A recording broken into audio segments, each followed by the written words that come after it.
All right, everybody. Tech Head Coach Pastner. Coach, if you would, start us off with an opening statement. Any other questions? Yeah, first off, we'd like to give a great congratulations to Ken Segura making his debut at the men's basketball press conference. So happy to see you back, Ken. That's fine. Fair enough. I would be following them too. So so I just want to welcome you back, Ken. Yeah.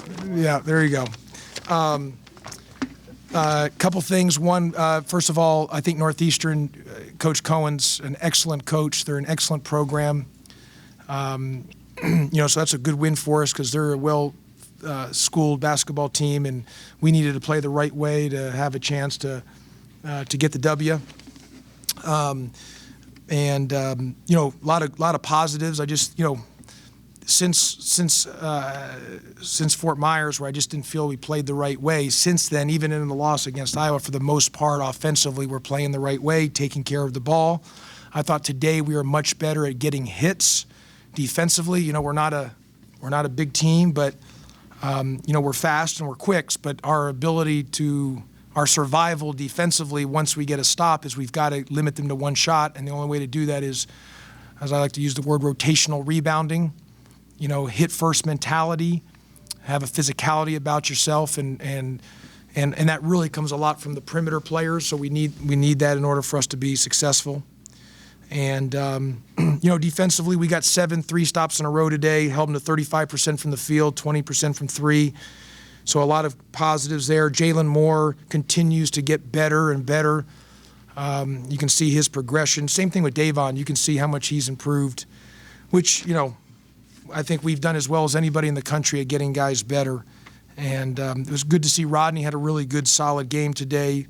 I thought everyone that played was really good and really contributed. So it was a good win. Want to give a great shout out to our special guest, Dr. Shannon, and his son Hunter. They're in our locker room today, and they brought us. I think we're undefeated with Dr. Shannon and Hunter, so we might need to just have you come every game. So great shout out to them, and so it was great. And also like to give a real shout out. I saw Coach Fortner earlier today. What a great win for the women's team. They beat Michigan State at Michigan State in the ACC Big Ten Challenge. I think Coach Fortner is one of the best coaches, men's, women's, it doesn't matter. She's just one of the best basketball coaches out there. And her team is, it doesn't matter how many people they lose or returning. She's an elite coach. And by the end of her tenure here, they'll have Bobby Cremens and the Nell Fortner court. I really believe that as long as she keeps staying, wanting to coach for another 3, 4, 5, 6, 7 years, it'll be the Bobby Cremens and Nell Fortner coach. I really believe the court. She just, that's a big time win what they had last night. So I want to give a great congratulations to them. Open up for questions. If you have mics, we'll go Rod. Earlier in the season, you had Lance in the starting lineup. Last couple of games, you brought him off the bench. Tonight, especially, he really gave your team a spark. Especially on the offensive end with his cutting, going to the hoop, that type of thing. Yep. I thought Lance was really good today, made some big shots, but just did a lot of other things that maybe don't show up in the box score with a lot of his hits that he had defensively. And I thought he was really, really solid, and he was good. So, we're going to need Lance to be good in order for us to be successful. Obviously, free throw shooting's been, an issue a lot of the season for you guys, and Jalen was fantastic tonight. Your best free throw shooting performance by anyone since you've been here, and just talk about kind of like, is that something you guys have been working on? Was it like an expectation? Is just the way it went tonight? Like I think you were 20 for 24 with scholarship guys from the line. Well, my guy back there, who's our sports supervisor, one of my bosses, Brad Strickland, he's been at multiple practices, and he knows we do free throws. We do free throw. We call it free throw conditioning, free throw pressure drills. We do everything we can in the free throws. And I will say, Kelly, we at Vanderbilt, at Georgia State, We made free throws when we played Tulane. We made free throws. Clayton State. It was really down in Fort Myers cost us versus Utah. We weren't making free throws, and then I don't remember what we were at Iowa, but we didn't get to the line that much. But it cost us a game versus Utah, So I thought for the most part we've been better, but there's been a game or two where we just haven't made them. But it really cost us the game versus Utah. But tonight we made, like you said, with the main, 20 for 20, 20 for 26, 20 for 24. If you don't count those last two, and Jalen Moore 10 for 10. So we spend time on it. We do a lot of time and score situations. We spend a lot of time on time and score. We spend a lot of time on free throw pressure. I mean, guys just got to go up there and make it.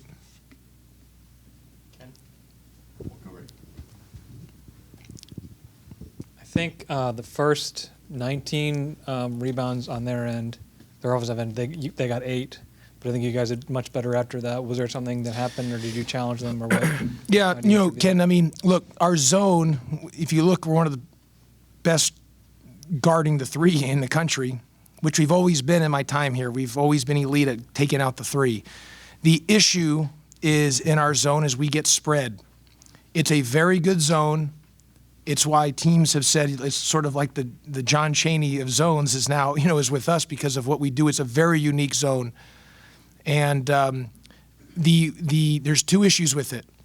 One is you do get spread and you can have an opportunity to give up offensive rebounds. That is a problem with the zone. It's because it's not like the Syracuse. It's different the way we move. It's constant movement. Everybody understands that. And then secondly, some of the difference when I've been able to funnel some things to the middle.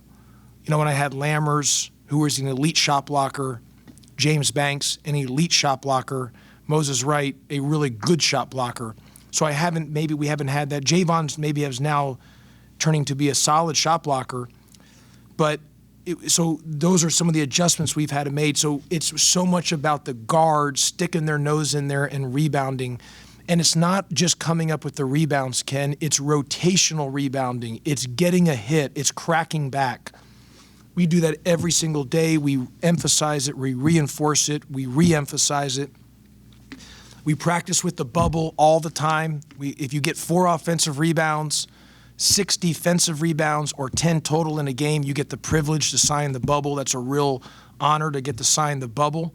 4 offensive, 6 defensive, or 10 total. But more than that, we are really grading, are you getting hits? And those things now maybe we can't always see in live real time, and it has to happen the next day after you get to the film. But really the hit first mentality, the physicality, and is the only way for our survival, because our defense is good. The issue has been we're just the offense, the team, the opponent's offensive rebounding. That's been a problem. We've been really good offensive rebounding. We've been one of the better ones in the ACC in that. If you look at where we rank as even in this as overall to this point.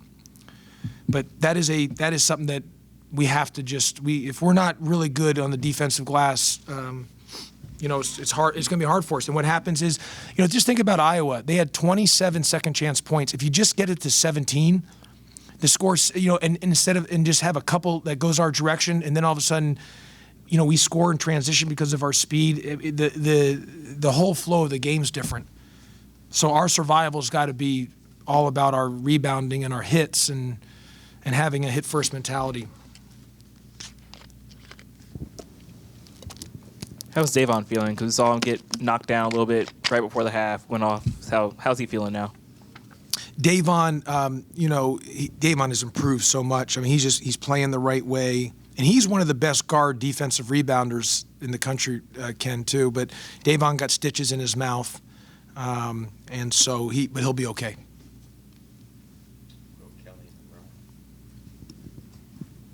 2 things. Paul's was... He was sick today.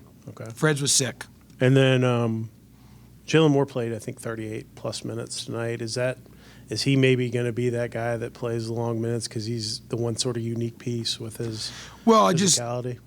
Kelly, I just couldn't take him out of the game because he was really good offensively and did a lot for us on the glass. And, I think he can be, he's going to be really good, and he's just scratching the surface. You got to remember, he didn't he's a late bloomer. We were one of his few scholarship offers, if any. Not a lot of people knew about him, and he didn't play a lot last year. But you guys heard me say it many times. I thought he's got a chance to be really good, and I just think the more he plays, he's going to continue to get better. I mean, there's going to be some highs and lows with him throughout the season. I mean, he's only a sophomore, and he's only played basketball he hasn't played his whole life. But he will get better as time goes. How important was it to get Rodney back on track so that you would have somebody that, to spell Franklin, and then whoever that person is to come off the bench and be productive? I thought Rodney was really good today. I thought he was really solid, and we need Rodney to be really good for us. I thought he played the right way. He was really active and did a great job. Ken, you want to wrap this up? I don't want to diminish your opponent, but obviously you got probably teams that are going to be a little more athletic and bigger. Like, how much do you take of the the progress you showed tonight, and as you prepare? Ken, I mean, no, and that's a fair question. I mean, look, you got to beat on the schedule who you're playing, so you got to play who you're going to play. But on the other hand, you got to remember we're still a young team, so the more we play, the better we're going to be. But I like our group. Listen, I think Arizona's really good. I mean, and Utah had Arizona down by 20, and we had the game won versus Utah, even with being down that we started. You take away some offensive rebounds from Iowa. I mean, who knows? Iowa's really good. So I don't think we're that far off, but we don't have any margin for error. I can tell you that. Our margin for error is slim to none. And Simmet, make sure you tell Joel I said that too, that our margin's slim to none. I said it a lot my first few years, but I'm bringing it back. Yeah, in honor of Joel. Okay, so but in all seriousness, we don't have a lot of margin for error, and that margin for error, Ken, is playing the right way, but also most importantly, we can't be giving up. Like, we're not good enough to just give up 15, 16, 17, 18, 19, 20 offensive rebounds. Now, if they're getting those offensive rebounds, the issue is if we can, not let them score, that's a different deal. But if they're scoring it, we just don't have that margin of error to do that, to give away those possessions. And we're not a big team, Ken. We're not big. We're fast. We got some athleticism, but we're small in some areas, so that's where the scrappiness, the toughness, the fight, the scrap, the kick, the claw, that mentality of that winning every 50-50 ball's got to be wired in their mind and their guts, that like, hey, man, that's what we've got to do in order for us to be successful. And if we're going to want to be successful, we're just going to have to fight like crazy every possession. Thank you, Coach. Okay, thank you. Appreciate it. Yep.